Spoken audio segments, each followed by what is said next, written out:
Hello everyone, welcome back to the channel. Thank you guys for being here as always.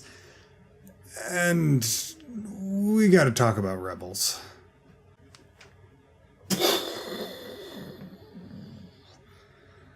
I spent all day today just walking around in a frickin' daze, if you want me to be totally honest with you.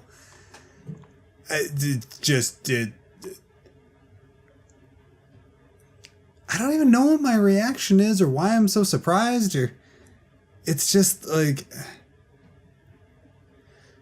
they did it. They went and did it. They introduced time travel without screwing it up too much.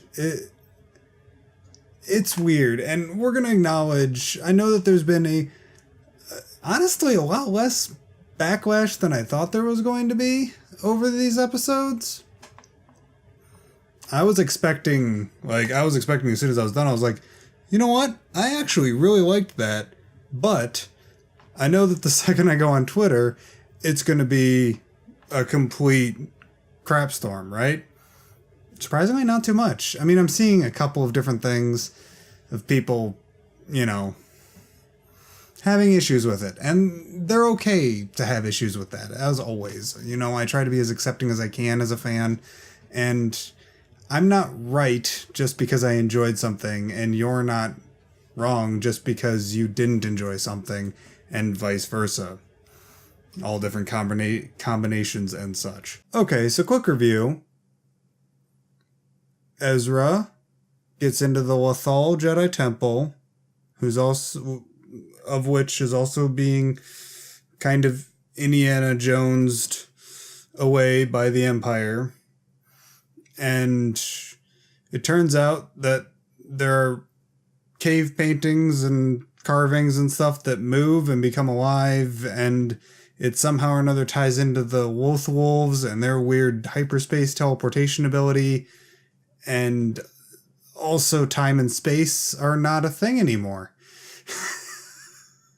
At least when this, as they call it in the episode, and as the episode is titled, a world between worlds. And I'm totally cool with it. I thought I would never want time travel in Star Wars. But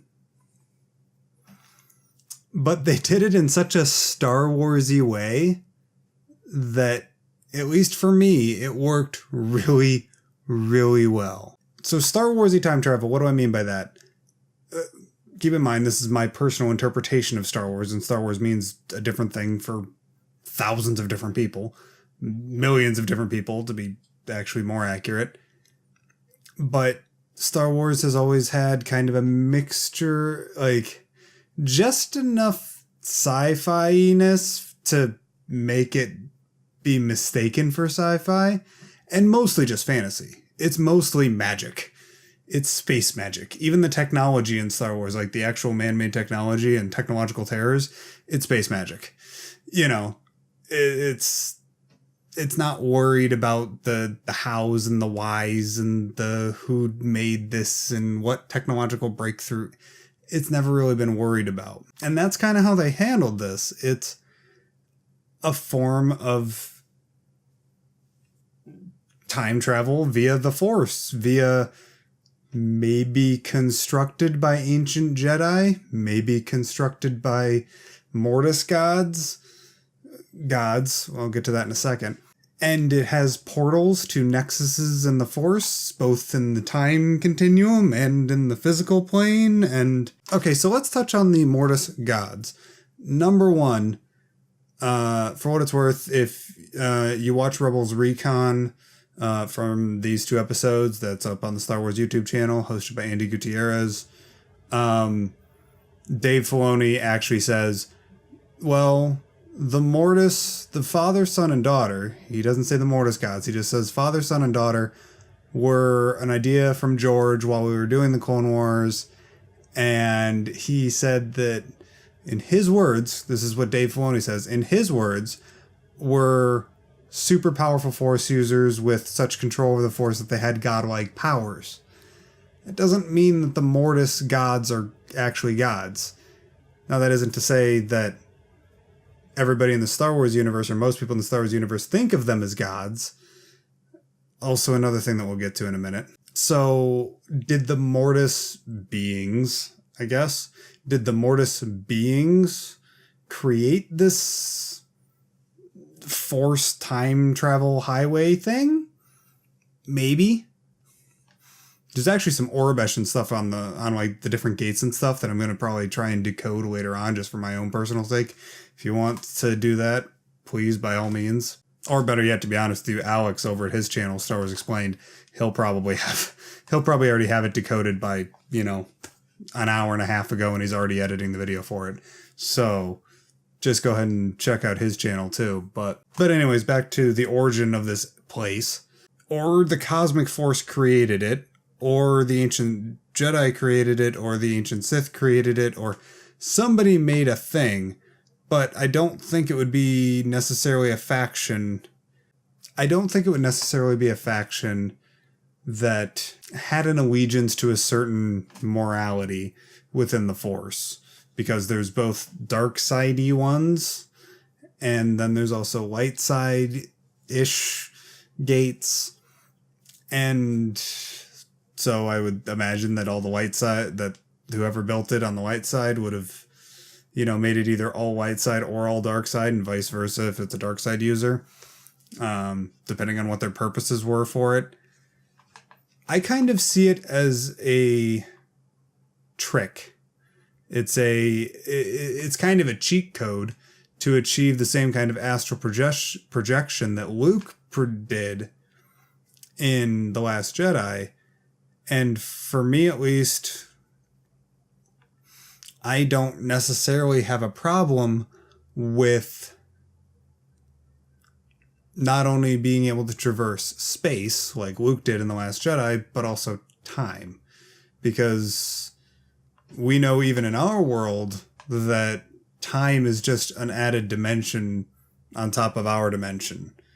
It has an effect on our dimension, but it's not an integral part of how 3D works, 3 dimensions work. Whereas on the 4th dimension, it does. So it's just another factor. It's just another thing. So, of course, the Cosmic Force really doesn't have any use for time. Therefore, if you tap into the Cosmic Force enough, you're not going to need to worry about that kind of obstacle. So in other words, my guess is that either the Mortis beings created this place and then the Jedi Temple was built on top of it, or the Cosmic Force just kind of manifested itself into something that makes sense for Ezra in order for Ezra to interact with said Cosmic Force. Because the Cosmic Force and the Force in general really doesn't have a need for Aurebesh labeling on its time travel-y, space travel-y Stargate things. So that's my guess. It's one of those two things. At least that's how my head is handling it. So, origin out of the way. Now, let's talk about the big elephant in the room. Time travel in Star Wars. Does it break things? Does it now screw up things? For me, no. And that's twofold. There's 2 reasons for that. Number one, which I've seen being used as a counter argument already, is that it's not exactly time travel, like free and open time travel. You don't get to just go back in time and change things, and you don't get to go forward in time and figure out what happened in order to come back to the present and do things differently in order to affect the future. You don't get to do that. As long as they just stay away from both of those things and they concentrate on it being just like how Ezra affected Ahsoka's death. Ezra didn't, like, it wasn't like Ahsoka died and then 2 years later Ezra makes a choice and now Ahsoka's alive. I don't see it that way, and I don't think that's the way it was meant in the episode of Rebels. I think it's more along the lines of Ezra already did the thing. So as we were watching the end of season 2 of Rebels, and as they were evacuating the temple, older Ezra was already reaching through the portal and pulling Ahsoka out of that fight. So it had already happened. It's not that he went back in time and changed the past in order to affect the present. It's that he went back in time to where he was already supposed to be. It's an infinite repeating loop. No matter what you do, the past will happen in the exact way that the past means to happen. Does that make sense? I'm bad at explaining time travel-y stuff. To quote one of Rian Johnson's films, if we talk about time travel too much, we're just going to end up sitting here for 8 hours arguing over diagrams of straws. So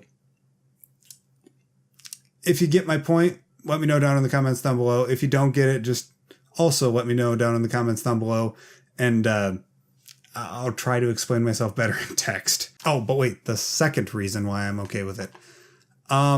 Because now the Force is freaking unknowable. I have no idea what the Force is. The characters in Rebels, at least, have no idea what the Force is. Rey has no idea what the Force is. Luke has no idea what the Force is. Nobody knows what the Force is anymore after that episode of Rebels. It's not like the time travel stuff. Whatever. Who cares? It's whatever. That, at least to me, like, yeah, it's a big revelation, but it's not as big of a revelation as just the Force is doing its thing, and it's going to keep doing its thing no matter what all of our heroes and villains want. Like, the Force isn't video game powers anymore. It's not lifting rocks. It's about your force of will and your connection with the galaxy and the universe around you that matter. And that's also further, at least for me, it further supports my opinion on midichlorians, which is midichlorians were meant to be or at least I interpret midichlorians. I'm not sure if George Lucas actually meant this, but at least to me, I interpret midichlorians as a sign of the hubris of prequel era Jedi. They thought they had it all figured out when they were so wrong.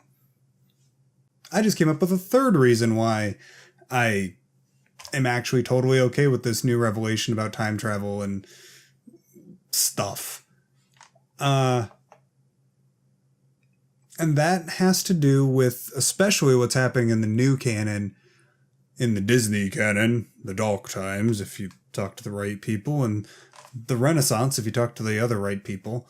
In this new era of canon, this new Disney and Story Group era of canon, they're relying a lot on the unreliable narrator. They're using it a lot. The big standouts for me are this episode, the end of TFA and the beginning of TLJ together, and finally Twin Sons. And we'll go back through that in reverse order. In Twin Sons, Obi-Wan tells Maul that Luke is the chosen one. That doesn't mean that Luke's the chosen one. That means that Obi-Wan thinks that Luke is the chosen one.